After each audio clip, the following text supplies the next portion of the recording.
എൻ്റെ എല്ലാ കൂട്ടുകാർക്കും രമ്യാസ് വേൾഡിലേക്ക് ഒരിക്കൽ കൂടി സ്വാഗതം.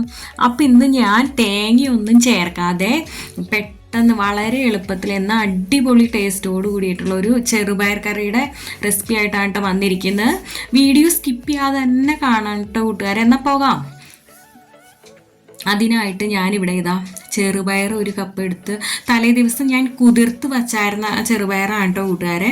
അപ്പോൾ അത് ഞാൻ കുക്കറിലേക്ക് ഇട്ട് കൊടുത്തിട്ടുണ്ട്. പിന്നെ അതേ തക്കാളി 2 ചെറിയ തക്കാളി നുറുക്കി ഇട്ടിട്ടുണ്ട്. മഞ്ഞൾപ്പൊടി 1/2 ടീസ്പൂൺ ചേർത്ത് കൊടുക്കുന്നുണ്ട്. പാകത്തിന് ഉപ്പും ചേർത്ത് കൊടുത്തു. ഇനി ഇതിന് വേവാൻ ആവശ്യമായ ഇത് മൂടിക്കിടക്കുന്ന വിധത്തിൽ വെള്ളം ചേർത്ത് കൊടുക്കാം. എന്നിട്ട് ഒരു 2 വിസിൽ അല്ലെങ്കിൽ 3 വിസിൽ മതി കേട്ടോ, അതിൽ കൂടുതൽ വേണ്ട. നന്നായിട്ട് വെന്ത് കിട്ടും, കുതിർത്തതാണല്ലോ അതുകൊണ്ട് തന്നെ. അപ്പം ഇതാ നന്നായിട്ട് വെന്ത് വന്നിട്ടുണ്ട്. ഇനി നമുക്ക് കറി റെഡിയാക്കാനായിട്ട് പാൻ അടപ്പത്ത് വെച്ചു.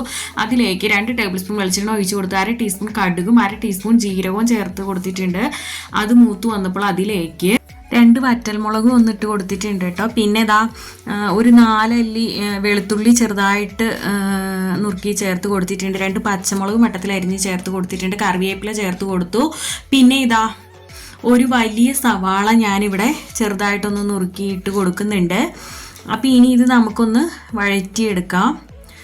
അത് ഒരുവിധം ഒന്ന് വഴന്ന് വന്നപ്പോൾ അതിലേക്ക് ഞാനിവിടെ മുളക് പൊടിയാണ് കേട്ടോ ചേർത്ത് കൊടുത്തിരിക്കുന്നത്. അപ്പോൾ ഇത് അധികം എരിവില്ലാത്ത കാശ്മീരി മുളക് പൊടിയാണ് കേട്ടോ. അപ്പോൾ കൂട്ടുകാർ എരിവിനനുസരിച്ച് ചേർത്തോളൂ.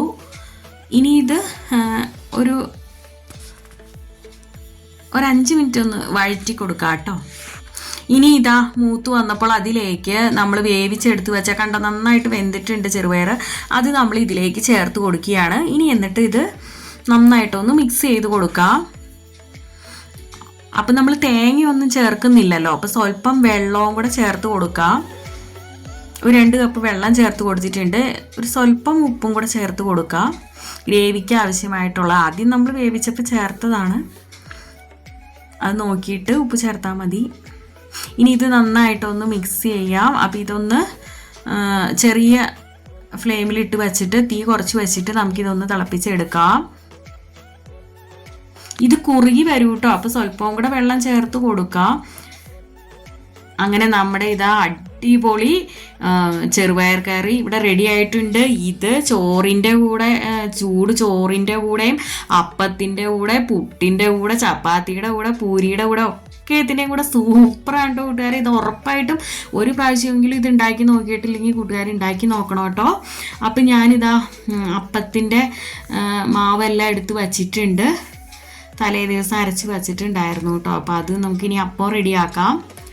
അപ്പോൾ കൂട്ടുകാർ ആദ്യമായിട്ടാണ് എൻ്റെ ചാനൽ കാണണമെങ്കിൽ എൻ്റെ ചാനലൊന്ന് സബ്സ്ക്രൈബ് ചെയ്ത് സപ്പോർട്ട് ചെയ്യേണ്ട. കൂടെ ബെല്ലൈക്കൺ പ്രസ് ചെയ്ത് ഓൾ എന്ന ഓപ്ഷൻ കൂടി ഇനേബിൾ ചെയ്ത് വെച്ചാലാണ് കേട്ടോ ഞാനിടുന്ന വീഡിയോസിൻ്റെ എല്ലാം നോട്ടിഫിക്കേഷൻ അപ്പോൾ തന്നെ കൂട്ടുകാർക്ക് ലഭിക്കുകയുള്ളൂ. അപ്പോൾ ഇതുവരെ എന്നെ സപ്പോർട്ട് ചെയ്ത എൻ്റെ എല്ലാ കൂട്ടുകാരോടും ഒത്തിരി താങ്ക്സ് ഉണ്ട് കേട്ടോ.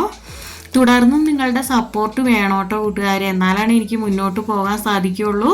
ഈ വീഡിയോ ഇഷ്ടപ്പെടുകയാണെങ്കിൽ നിങ്ങളുടെ ഫ്രണ്ട്സിനും ഫാമിലിക്കും ഒക്കെ ഒന്ന് ഷെയർ ചെയ്യാൻ മറക്കല്ലേ കേട്ടോ കൂട്ടുകാരെ. അപ്പം അങ്ങനെ ഞാനിത് അപ്പം റെഡി ആക്കിയിട്ടുണ്ട് കേട്ടോ.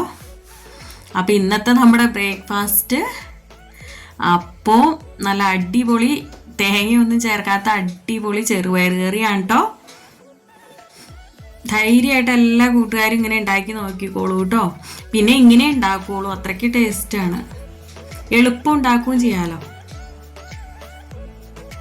ഹെൽത്തി കറിയുമാണ്.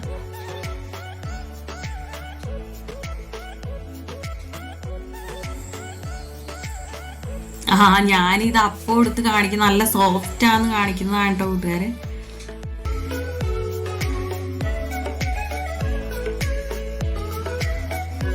അപ്പം ഇനി നല്ലൊരു വീഡിയോ ആയിട്ട് വരുന്നത് വരെ okay, Tata, bye bye, thanks for watching.